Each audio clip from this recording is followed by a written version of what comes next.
Across the world, companies are reopening for business under a dramatic change of conditions, from new requirements for physical distancing to the sudden need for remote work. You're faced with new challenges to protect your employees' safety, maintain productivity, and keep your supply chain moving. As you return to the workplace, you have a continued duty to keep workplaces as safe as possible and give people the confidence to go back to work. No two businesses or manufacturing facilities are alike, and each company's return to work plan will be unique. Where possible, employees will work from home will need access to business systems and data. Each facility must be individually evaluated and prepared for phased reopening in the coming months to make sure that physical distancing, hygiene, and shift variation requirements can be met. We've never been more conscious of how we interact with each other in our environment. One of the many challenges facing employers as we begin to repopulate our workplaces is the need to maintain a safe physical distance between workers. To keep workers at a safe distance, equipment may have to be moved and routing adjusted.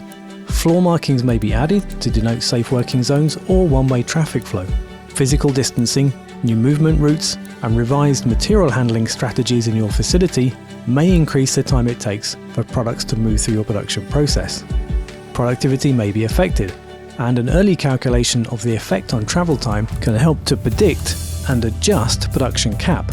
This insight into the effect on productivity helps you to predict the support required for your new production target.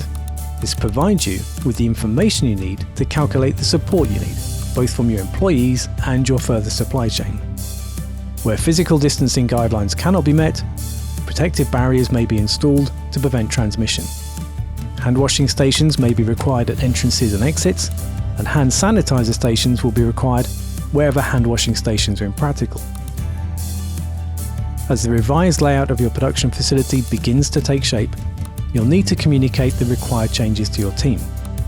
Revised documentation and equipment lists are coordinated and reviewed by employees and partners both inside and outside your company firewall. Our society has undergone a massive disruption during the COVID-19 pandemic, affecting our lives and businesses in an unprecedented way. Personal protective equipment, hand washing, physical distancing and staggered shift patterns are becoming common in manufacturing facilities across the world. It is critical to design a return to work plan that is flexible enough to adapt to evolving recommendations. At Autodesk, we support you in your challenge to build success during this transition.